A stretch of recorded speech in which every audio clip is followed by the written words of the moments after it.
Welcome to the Vici Mundum Show, a ministry of Our Lady of Mount Carmel Catholic Church in Newport News, Virginia. Yeah, oh, totally. Yeah.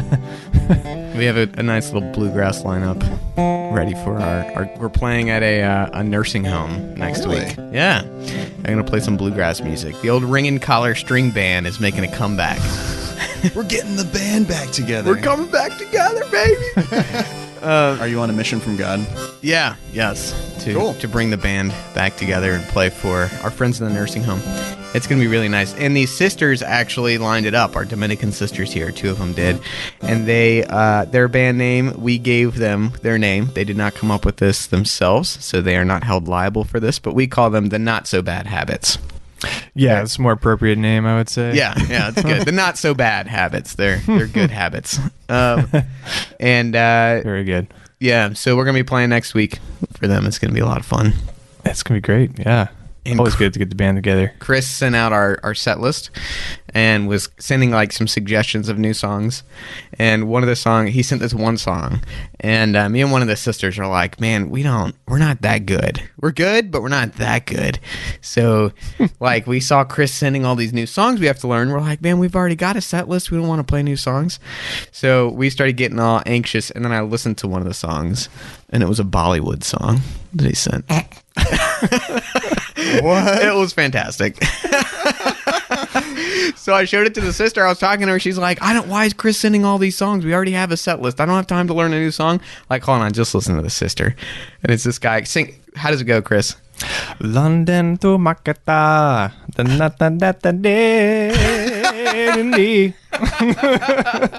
Sounds like a winner. Yeah. So we will not be playing any Bollywood, unfortunately, this time. Just bluegrass.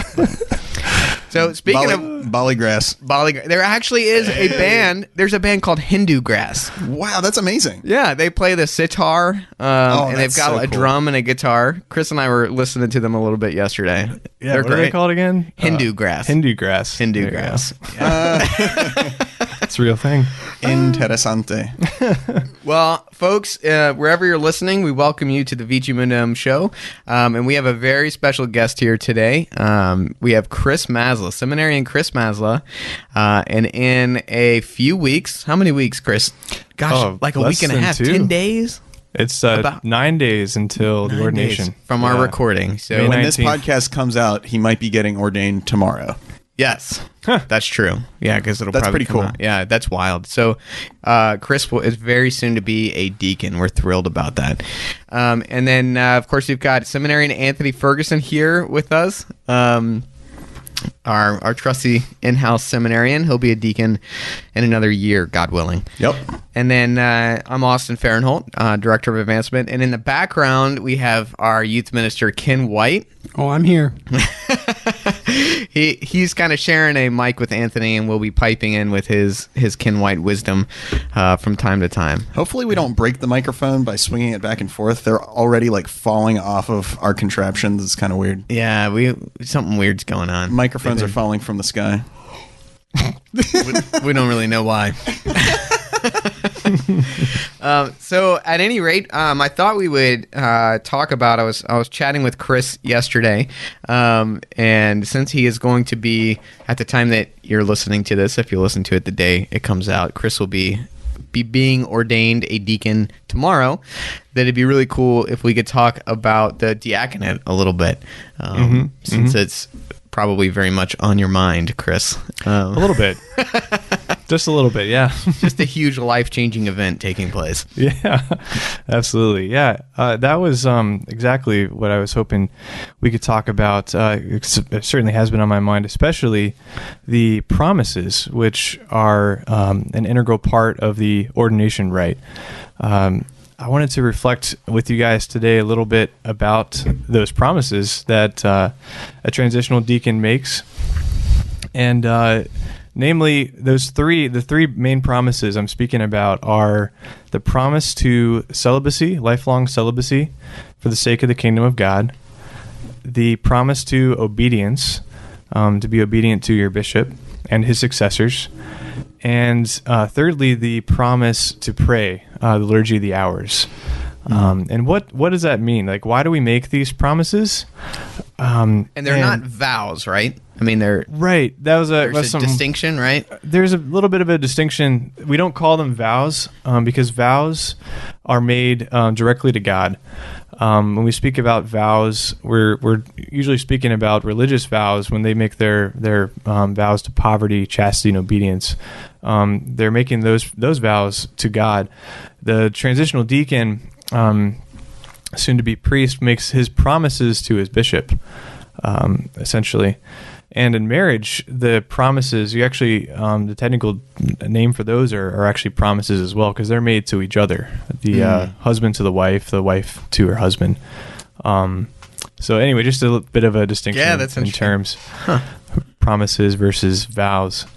So these promises to be a good podcast. I hope so. We're not vowing that to God, just promising it to all you listeners. Yes. With the help of God, yes. If it's not, we won't publish it. May God, who's begun this good podcast, bring it to completion or fulfillment or... Yes. Yes.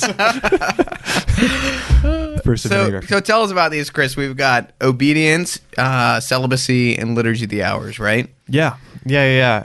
So over the course of this last year in seminary, and I, along with Anthony Ferguson, go to seminary up in the Catholic University of America in D.C. Whoop.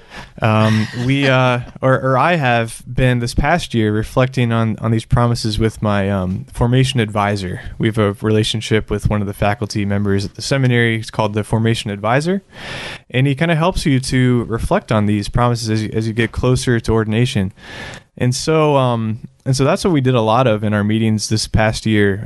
We kind of prayed together about celibacy. He would give me readings on the various promises to reflect on, and I really I saw my whole outlook on these promises kind of develop and change over the course of the year, and grow and expand. You know, what does it mean to be a celibate man? What does it mean to be obedient to your bishop? What does it mean to promise to pray liturgy of the hours? It's like, we'll start with that one, I guess. Yeah. Cool.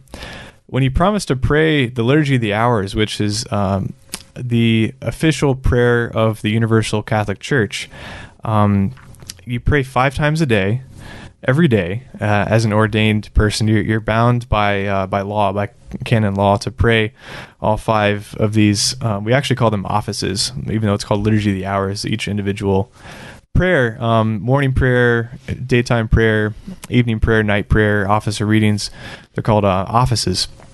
You pray all 5 of these offices every day throughout the day, and it's kind of a way of first of all just consecrating the whole day to God.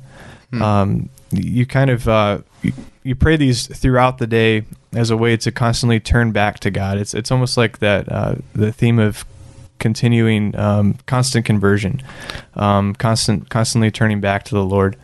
One of the things I love about the liturgy of the hours too is that it really incorporates the way that Jesus prayed, because it's a lot of psalms. Absolutely, and that's how Jesus was kind of praying through his passion and everything. So you're always going back to the psalms, and it's really seeped in Scripture. Absolutely, so it just starts permeating your brain. It's pretty cool. It is very, very biblical, the whole thing, just like the Mass. But the Liturgy of the Hours is no different. It's very scriptural based, very biblical. It's the root of it, the core of it is, like Austin said, it's praying the Psalms, which is something Jesus as a Jewish man would have done a lot of, praying over the Psalms, and it's a way of also interceding for the church, interceding for the salvation of really the whole world.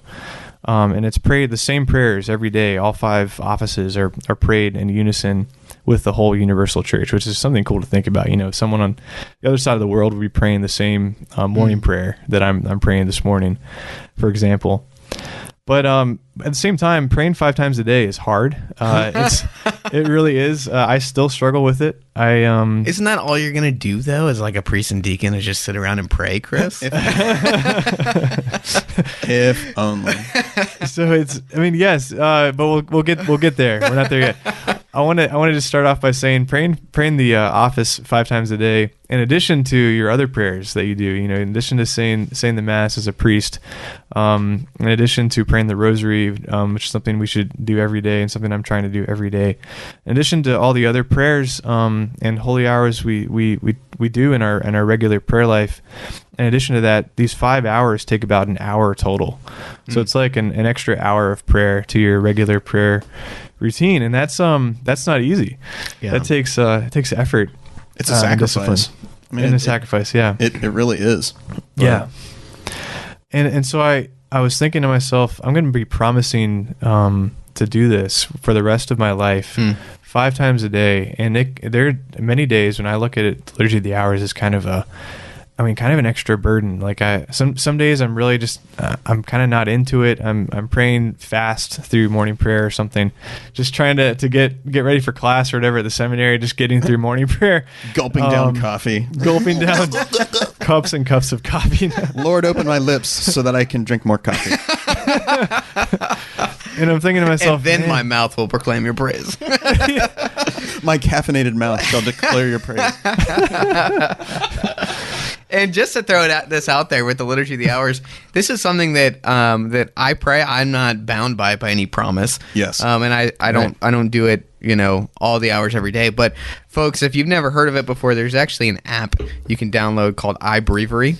Fantastic. And you can just jump right in and start praying with the Church Universal. Don't be downloading that Laudate app because it's the wrong translation. Yeah. I mean, there's other good prayers on there, but God will still listen to you or something. Yeah. It's like the UK translation. So, But, and I seminarians, think it counts. So like Chris and I have been like preparing to make this promise. It's not like the church just springs this on us and is like, all right, now you have to pray all these offices every single day forever.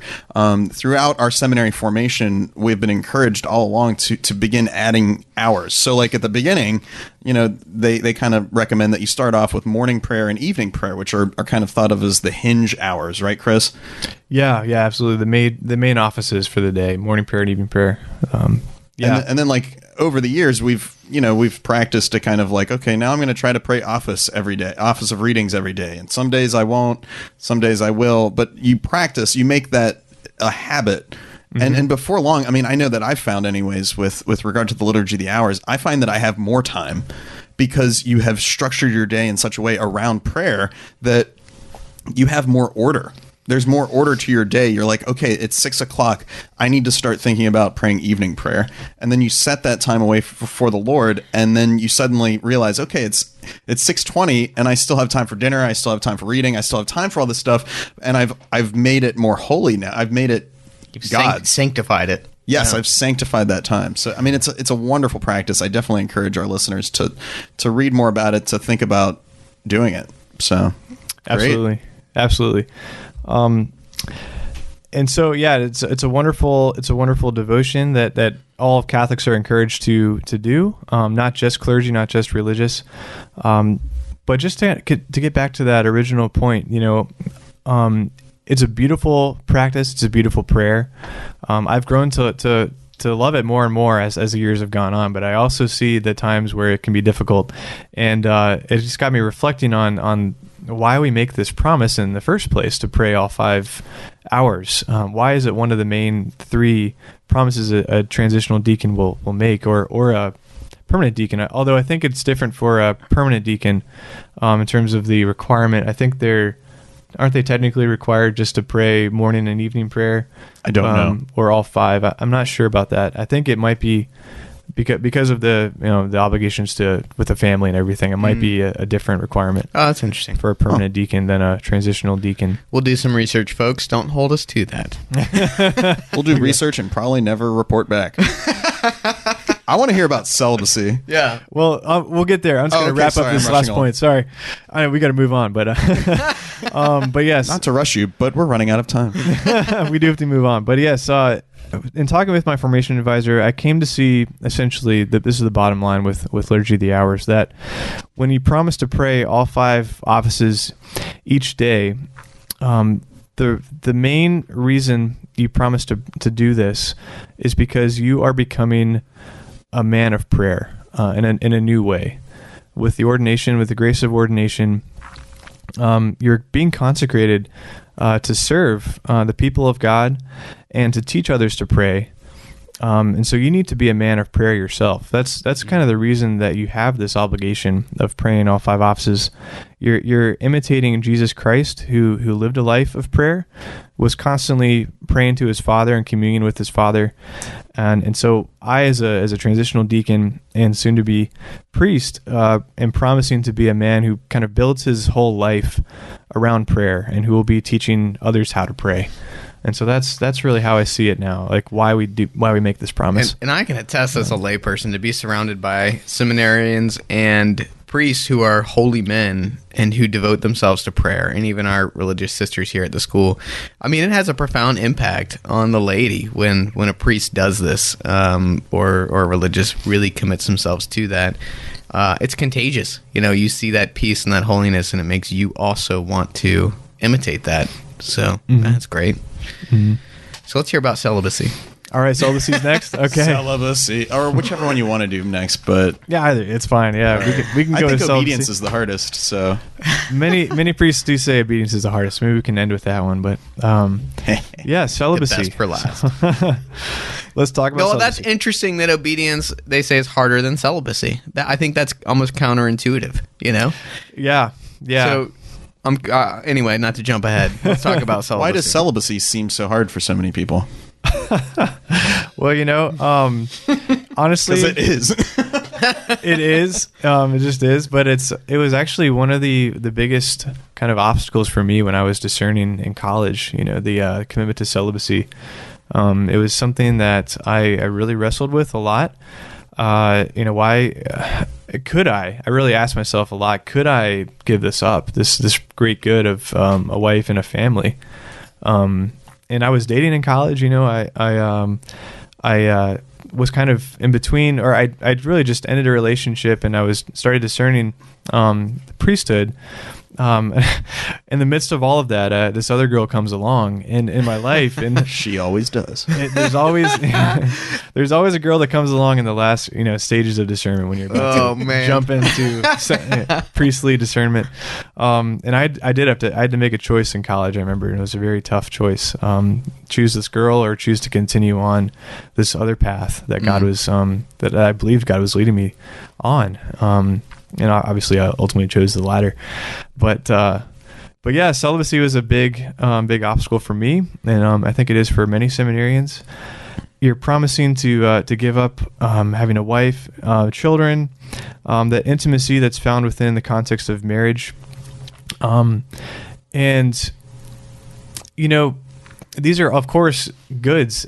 These are blessings that God gives us. A marriage is full of blessings of fruitfulness and intimacy, having a family. These are of course really wonderful goods that are being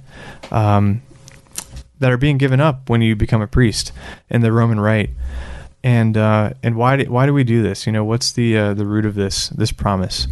And I think at its core, it's a sign of total dedication to Christ, the high priest, who is a celibate man himself. It's a commitment also to, and this is actually what I came to realize.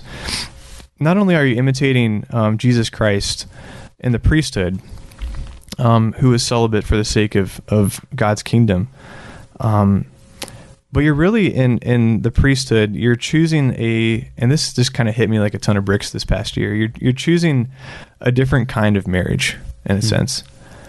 It's not necessarily a complete, renunciation or giving up, is a better word, a giving up of marriage altogether. It's actually choosing a different kind of marriage. And some of the saints even saw this.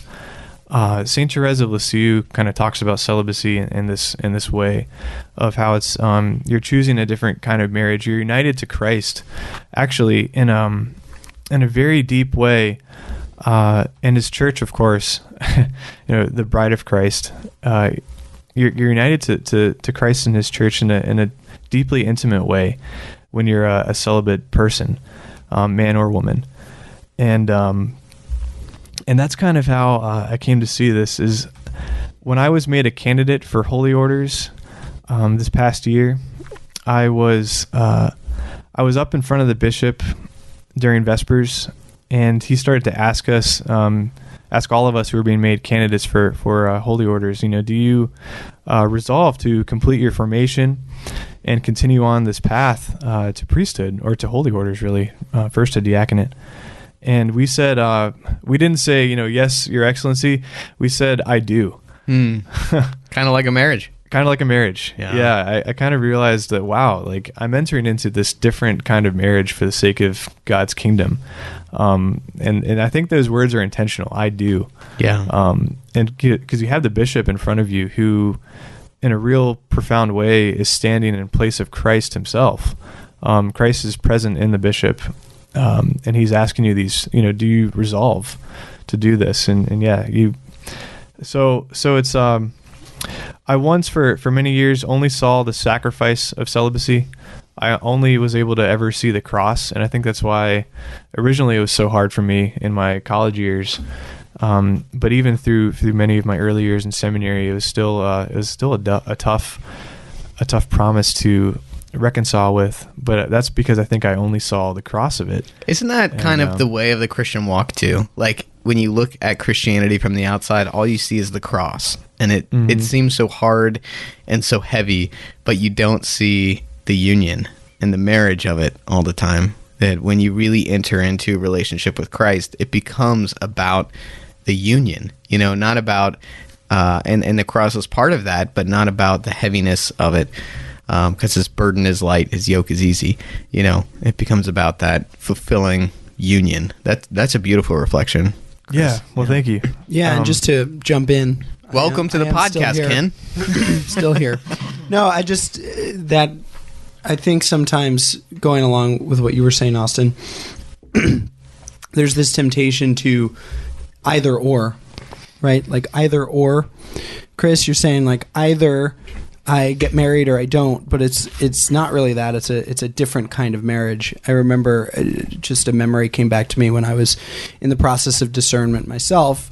Am I called to marriage? Am I called to the priesthood? And I had a priest explain to me that in becoming a priest, I am not rejecting like the girl, like a girl in my life, so to speak, but I am loving her in a different way.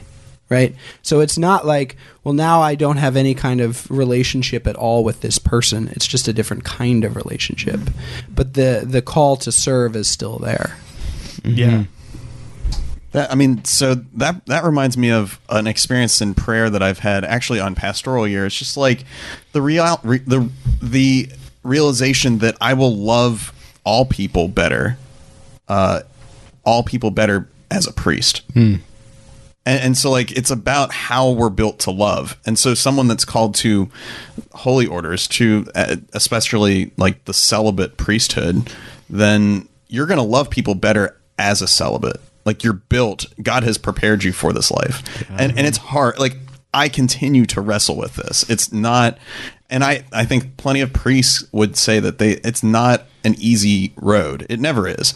But it's also fruitful. So, like, along the lines of marriage, we're all called to fruitfulness in some way. So like, marriage, there's very tangible fruit in children and in the relationship that a husband and wife exhibit.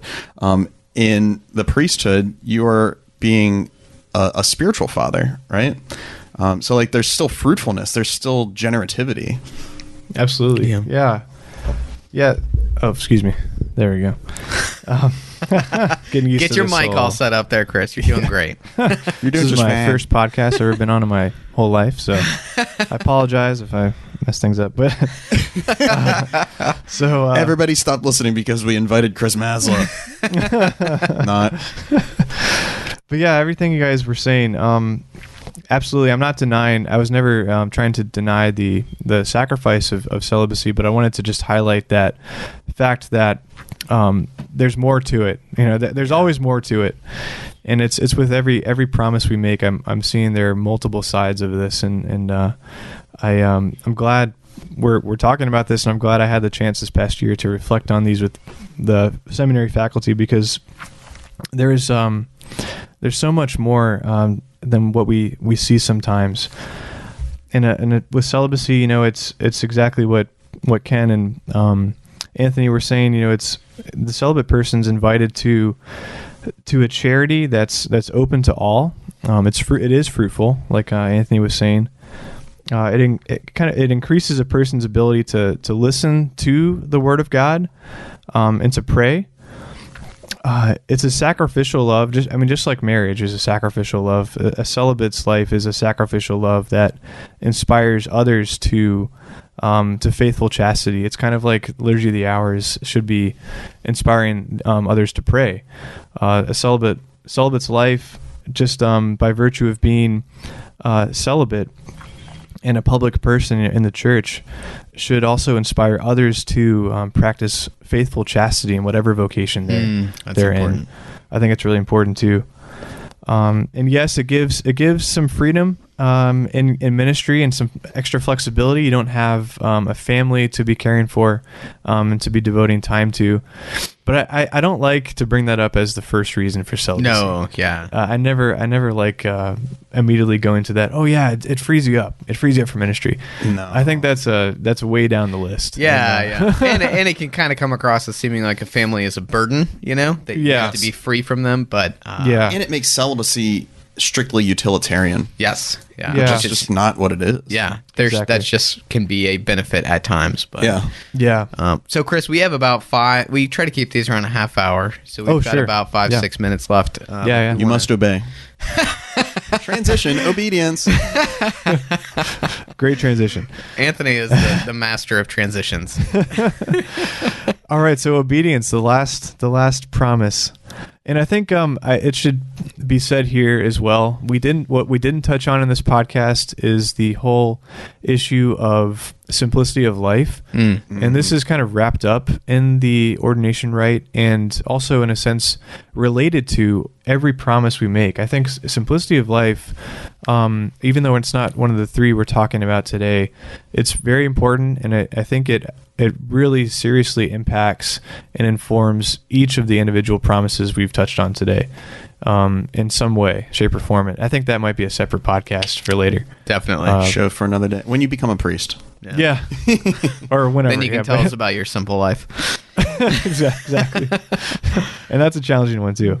But for obedience, I think for many years I saw obedience as kind of military-like obedience, like yes sir, when your bishop tells you to do something or to go somewhere, yes your excellency, yes sir, right away, kind of it's that military-like obedience. You have no say in the matter. You're going to do whatever you're told, essentially, and that's true. There's some truth to that, but once again, there's more to the picture here, I think, than just a submissive attitude with a promise to obedience. And so I began to see over the course of this past year, obedience is really encompassing much more than this unquestioning submission to authority, your bishop. There's a spiritual writer, an author, George Aschenbrenner. He's a Jesuit who wrote a book. Goodness, I'm trying to remember the name of the book. Fire or something. Yeah, Igniting the Fire Within, or something like that. It's like the spirituality of a diocesan priest. Yeah, the spirituality of that. That's like the subtitle. Yeah. It's a great book, and there's a chapter he writes about obedience. And the way he puts it, I really was struck by. He writes about obedience as primarily viewed through the lens of companionship and mission. He talks about, you are cooperating. You are a cooperator with your bishop as an ordained person, as a clergy, whether you're a deacon or a priest. And so you go wherever you're sent because you are an extension of the bishop's mission and ministry to the entire diocese. The bishop can only be in one place at one time. He relies on his priests. He relies on his deacons to cooperate with him, so his vision for the diocese can be realized, really. And so you are a companion with him. You should we should view obedience, I think, in that light. We are companions in mission with our bishop. That kind of is very similar, I think, to the obedience in a marriage. That it's like sometimes that can be kind of a hard thing to swallow, but there's a level of like mutual submission that a husband and wife should have with each other, that we are companions and duly submissive one to the other out of love and generosity to do what's in the best interest of our kids. And when one of us is out of sync with the other, then our kids are the ones who are impacted. So it kind of sounds like in the same way, like if you're out of sync with your bishop, then it's your sheep who will be impacted, the parishioners who will be impacted. Absolutely. So it's very much in your best interest to be in line and a companion with the bishop. And I think you kind of included it in your phrase, submit to one another out of love. Like the scripture comes to mind, if you love me, keep my commandments. If you love me, then obey me. Obedience and love go together. So when you obey your bishop, you're loving him as a fellow Christian, as a brother in Christ that's been given authority by Jesus. Absolutely. Yeah. And I think that family image, it's so good. It's in illustrating what this is about. I think Ashton-Brenner actually talks about that as an example. Oh, nice. It seems to be coming back to me. But yeah, companionship and mission, I think, is a much better starting point for looking at that promise, as opposed to just a mere submission to authority, like the military, like. Because your good bishop is going to have, you think of it almost like a good father in a family is going to have your best interest in mind, and is going to want to look at your skills, your gifts, and really pull that out, and make you the best possible deacon or priest you could ever be. There shouldn't be, just like in a family, I wouldn't assert my authority over my children just for the sake of asserting my authority. You sit on that couch just because I feel like telling you to sit on the couch. And that's not, I don't think, what it is with the bishop and his priests or deacons. It's not like you're going to go here because I tell you to. It's not like Shia LaBeouf. Just do it. Just do it. Oh my gosh. Just YouTube that if you've never heard that before. It's ridiculous. Shia LaBeouf, just do it. Shia LaBeouf. Well, I think that's great, Chris, and I think we've probably blasted past our normal amount of time on a podcast. We're only at 32. Oh, okay, that's not bad. All right. Well, thanks for having me on. Yeah, I really appreciate it. Yeah. This morning. Chris, we are praying for you. Yes. Thank you very much. And we can't wait for you to be ordained and a transitional deacon, and definitely as a priest next year. So that's great. It's going to be awesome. Yeah, and I do want to just give a little shout out there. Chris has been he recorded the music that's in our intro and our outro, with little harmonica action, some guitar and banjo. He's the man, the music man. And so, Chris, we appreciate it. That's great music. And we may even, as a little treat, toss in one of our Ring and Collar string band songs at the end of this podcast. I don't know. You think we should do it, guys? Yeah, yes. Why not? We're going to do it. Let's do it. Yes. I'll grab my So banjo. listen to the end of our little disclaimer, and then we'll play a song. The views and opinions. No. Ken, did you have any closing remarks you want to say? Well, part of the advantage of me sort of being in the background is I was able to find out the answer to the question about what the deacons promise, what the permanent deacons promise. Well done, So, Ken. Well done. Shout out to Deacon Dan Johnson, who texted me back about it. As part of the ordination rite, they vow to pray at least morning and night daily. So at least morning prayer and night. That's louds and compline. Interesting. Oh, Thank you. all right. Well, there's the answer. There's your answer. Well, folks, thanks again for tuning in. Remember to rate us, share our podcast with your friends and family, and always feel free to send an email to us, vicimundum1633@gmail.com. We'd love to hear from you. So until next time, Our Lady of Mount Carmel. Pray for us. The views and opinions expressed in this podcast are those of the presenters alone and do not necessarily reflect the views of Our Lady of Mount Carmel Catholic Church in Newport News, Virginia, or the Catholic Diocese of Richmond. This podcast is presented to you by individuals who are not all necessarily experts in the field of discussion, but are answering the call to new evangelization and sharing the love of Christ with you. God bless you. Howdy, folks. We're the Ringing Collar String Band. I'm Chris here. And I'm Austin, and we're going to sing you What Kind of Man? 3.